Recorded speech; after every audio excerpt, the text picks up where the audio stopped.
Hi, welcome to the channel. Always nice to be here. I think, and I hope you also get excited when you stop by. Thank you for stopping by. Really appreciate your presence. I've been going through maybe a lifestyle change, and some of the precious people around me have called it exercising, you know. And then I was like, okay, it's like you have to exercise every day. You have to. I said, no, I don't like the gym. Said, yeah, gym doesn't have to be all about, or exercising doesn't have to be about going to the gym. For those who love being in the gym, kudos, good on you. But some of us, I don't know. I didn't grow up in knowing about gym environments, and it's not something I would default to on its own. So then how do you exercise without a gym? How do you go about that? How do you create it as part of your routine? The easy answer I've always got is like, use the stairs, don't use the lift, if you have that opportunity, rather than take the lift up, climb the stairs. And it does wonders to your health, and to it's part of, I would say, it's a lot of exercising.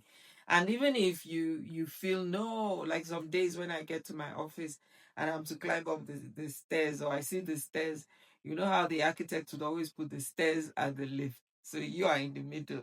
It's like, make a decision. Do you take the stairs or do you take the lift?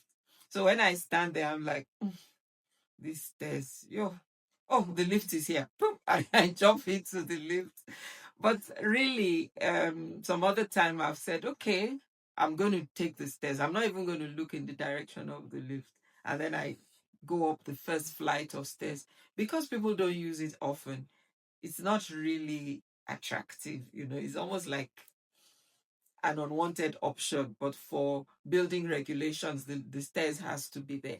And so what I've done in that situation, I just climb one flight and then take the lift the remaining flights up, because that second, the two flights after the first, for me, is not really pleasant to climb up, right? So you can, and then if you're asked, did you take the stairs or the lift? Oh, I took the stairs, even though you took it halfway, right?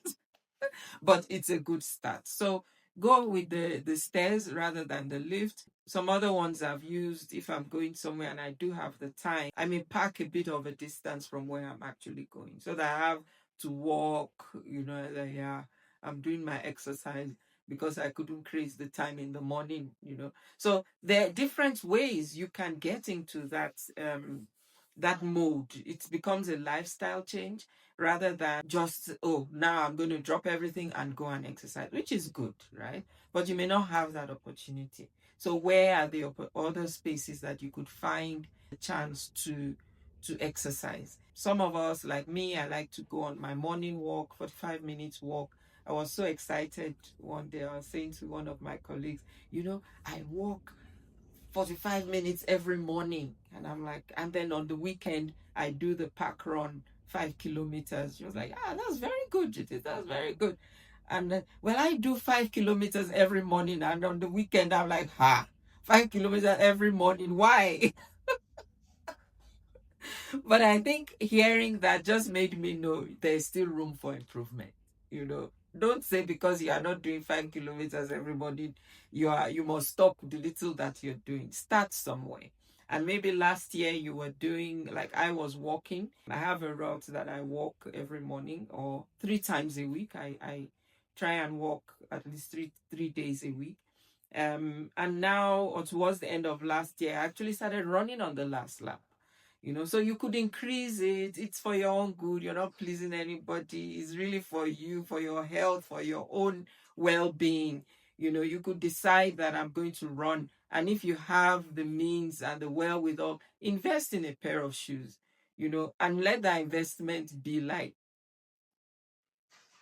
a big investment, and it's like, these shoes, I have to take these shoes for a walk, So you now feel compelled that these shoes must go for a walk. These shoes must be worn at the bottom. And the only way you can wear it out at the bottom is by walking or running, right? So that could be another motivation for you. It's like, when you see your walking shoes that you've put so much money into, just sitting there, it's like, this is a wasted investment. Whose fault? It's your fault. right? Put the shoes on and walk. Put it on and run. And if you don't have shoes to walk or run in, just get out there.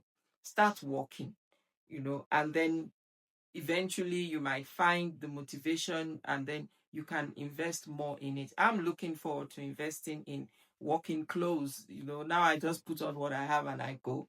But we could invest in things like that. And where the Bible tells us that where your what treasure is, that's where your heart is, right? So if you are investing in walking shoes and you want it worn out, you have to go walking.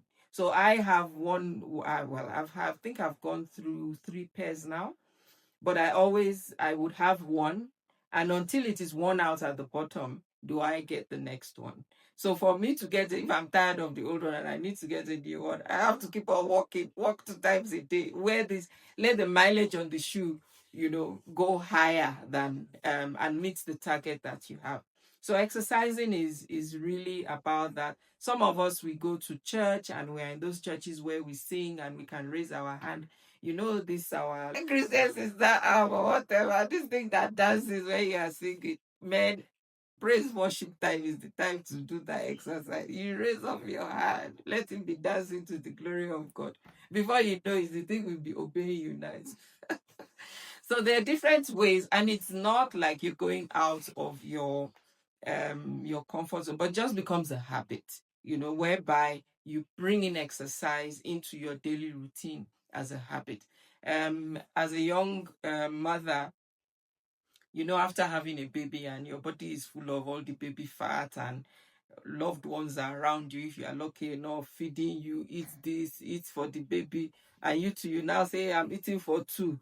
You eat and eat and eat. Then when you now realize, like, whoa, what happened? Your clothes can't fit you. You need to buy more clothes. Then you now come to a reality check that, man, I have to do something about this. Well, I must tell you what I was told at that time: sack the maid. Sack the maid. And then what happens? You are the one sweeping, you are the one. Wait. The weight will just go away, right? So if you want a very drastic reduce, if you can sack. And if you can't, just reduce the days. Maybe one day, like some mornings when I can't go out, I need to maybe, um, I don't have the time to go out, just pick a broom and sweep. I remember as a young, a teenage girl, when I wake up in the morning and, oh, I'm cold. In Nigeria, is it ever that cold? Maybe in Hamatan, right? So I'll say, oh, I'm cold. I'll put on my jersey. My dad will say, what's the matter with you? I say, Dad, I'm cold. Say, you are cold. Yeah, take the broom. Go and sweep the lounge.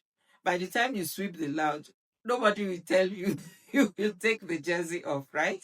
It's the same principle. So if you're looking at ways, maybe find a yard, a portion of your yard that you just want to go in there and walk, do some steps, and in the process of doing the steps, it's cleaned up also, and you feel better about the environment. You also feel better about yourself because you have actually engaged with that environment, and you've done some exercise for yourself.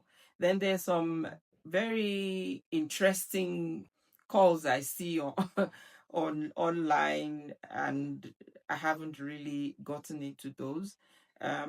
But even how you stand up from the chair, instead of using your hand to push yourself up, just try and stand up without pushing yourself up. It does a lot because it helps you strengthen your core. And then I think another one could be become more aware of your built environment. There could be some stairs that you could just go on and do one step on, one step down, step up, step down, steps up, step down. Or you may find a nice flight of stairs in a park that you could run up. I don't run, I just walk. But you could run up if you are up to it. Just walk up, walk down, walk up, walk down. And then in that way, you would find that even your breathing, gets, your heartbeat gets up. That's part of it. It's about raising your heartbeat. And I promise you, in doing that, especially for those of us doing a lot of mental or a lot of sitting work, you do need to get into that kind of exercise to keep the whole system working, so that you're productive, you also creative in your thinking, and you don't get brain fatigue of just sitting all day at your desk. All that is moving is your fingers or your eyes, scrolling up and scrolling down on the laptop or the computer. But you actually give yourself movement. You move, you move with your body. Make sure you move. And there's some who actually like dancing. It's one of our dreams, myself and my husband, that we will start dancing. And I'm really looking forward to it. Maybe we'll find maybe 30 minutes in the evening to just get into dancing, moving up our bodies, because it's good to create those habits when you are able to, so that by the time one is not as fit, your body already understands that, okay, it's time to dance, or okay, it's time to go gardening, or it's time to go out in the garden and look around, or it's time to climb the stairs. Even if it's 3 flights, you just go 1, 2, 3 and you come down. It does something to your physical exercise of the body. So I'm not an exercise disclaimer. I'm not an exercise fundi, but I think there are bits and pieces that we could bring into our daily routine. We can make a habit, that when we keep on doing it, it just becomes second nature. One last one, I think after dinner, I always like to walk around a bit. Just don't just eat and fall asleep on the plate. Get up, move around, and then you may find that that actually helps your whole being to function properly. Right? So go and listen to all those exercise fundis. I'm not one of them. I'm just keeping healthy. Thanks for stopping by. God bless. Bye.